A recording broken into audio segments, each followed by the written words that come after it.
dyan. Kahit hindi ka sorry ng pageant. Oo nga, at para feel natin ng Miss Universe vibes, no? Ala Q&A rin ang ating paraan ng pagtatanong, Mare. Ayan. Bubunot po kayo dito sa ating fishbowl na mga tanong na inyong sasagutin in 30 seconds. Oh my God! Sige, parang na-pressure. Diba? Ready na ho ba kayo?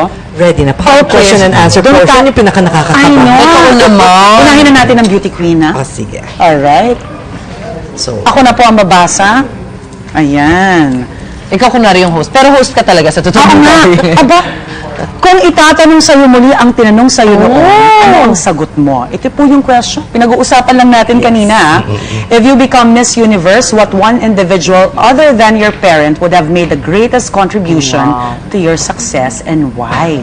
oh, okay. So yung tanong is, kung itinanong niya ulit, Ngayon, ngayon, ano yung sasagutin ko? yes. Alam mo, like I was telling you earlier, ang daming beses na inisip ko, na tama ba yung sinagot ko? What was the original answer? The Ano judges sinagot was niyo my nun? answer. Kasi parang, The judges. I was gonna They say were my the ones grandparents, deciding. kasi I was brought up by my grandparents, and we were saying it Yeah, a while ago. I Yes. recall that interview. Yes, and parang all of a sudden sinabi, aside from your parents, parang, oh, wala na ako isasagot. Oo nga. So parang nakatingin lahat yung judges sa akin, parang nakatanga, parang, anong sagot mo? Parang nakagano sa akin. So parang, nung nakita ko sila, sila naman na mag-choose ng winner. So yun first thing that comes- yun ang first thing. And I said, I only have a few seconds, to answer. Right. And so that's when I answered na nga, yung The judges. Oo. Pero looking back, aside from the fact na sana nasabi ko yun, na yung grandparents ko, kasi I really owe a lot to them. Aside from that, I should have probably given, like, the country, like, I should have said that siguro yung sa country ko rin. And also, maybe God, I should have given honor to God. Alright. Siguro ganun na halos sa atin ng mga beauty queens natin, no? After nung pageant, parang, syempre, babalikan mo yung sinagot mo. Sana sinabi ko to, sana. Sinabi mo yan. Ganun talaga eh. Should have, would have, could have, ang tawag dyan. Pero winner pa rin. Winner pa At rin. saka given that situation din with all the pressure, everybody watching, di ba? Right. Iba din yung reaction mo kasi yung ikaw nanonood ka lang sa bahay. Kasi it's quick to judge pag nasa bahay ka lang, di ba? Yes. Dapat sinabi niya ganito kasi wala ka dun sa moment na nakaka-nervous eh. Totoo Naku, yan. kasama ka ngayon sa biglang tatanungin. Ito was The surprise tables number. have turned. Yes. Yan, okay. Yan. Jerry, para sa'yo, gaano ka-importante ang Q&A sa pageant at ilang percent nito ang nakaka-apekto sa overall score? Malaking bagay yung Q&A, lalo na pagkadating dun sa top 5 na or top 3. Yes. Kasi pagka kung sino man yung manalo, kakatawanin niya yung organisasyon, yung Miss Universe, Miss World, or Miss International. Right. At kailangan magaling sumagot para maipaliwanag niya sa publiko ang mga advokasya at lahat ng proyekto ng Miss Universe. Yun pala yun. Exactly, well said. Okay. Important. Alright. Sabi niyo na kasi parang mga 10% lang ba? Or ang Actually, Q&A? ang balita namin, pagkarating doon sa top 3, top 5, hindi na ini-score, nirarank na lang, 1, 2, 3.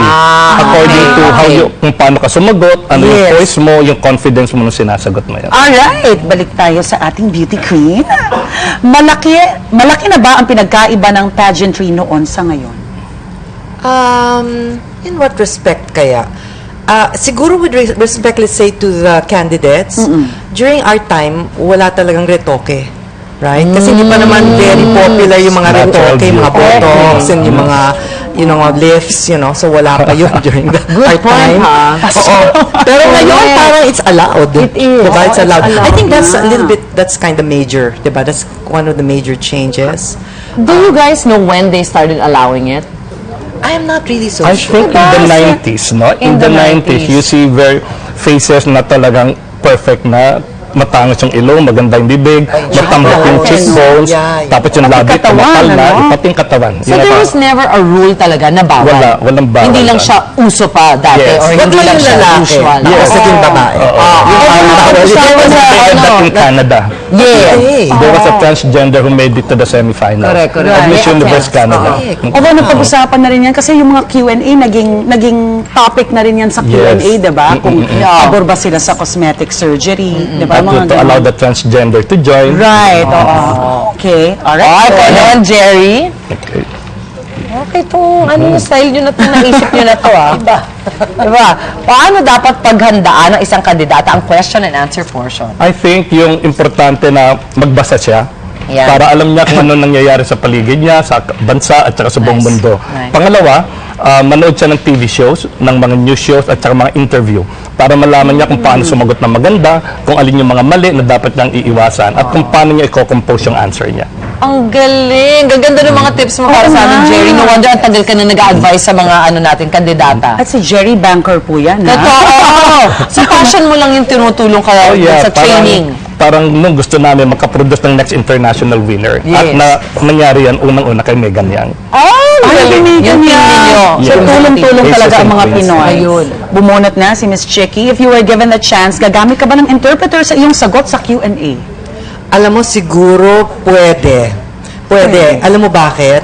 It will give you a chance to think. Tapos, kung Strategy Tagalog din. ang salita mo, yung interpreter pwede niyang pagandahin. Totoo din. Diba? Yung interpretation. I mean, it's the same, pero pwede Yes. mas maganda. Oh, So, tingin maganda mo may yung edge, no? Palagay ko may edge. Yes. Sariling ano mo. Oh, pwedeng i-consider yan. Thank you so much. Okay, thank you, Jerry. Janice. This morning, thank you so much, Thank Jerry. you so Ma'am Chicky, much. nice to meet Thank you. you. Kasama po natin 1975 Miss Universe fourth runner-up Chicky Brosas at of course Jerry Diaz. Thank you guys. Thank you.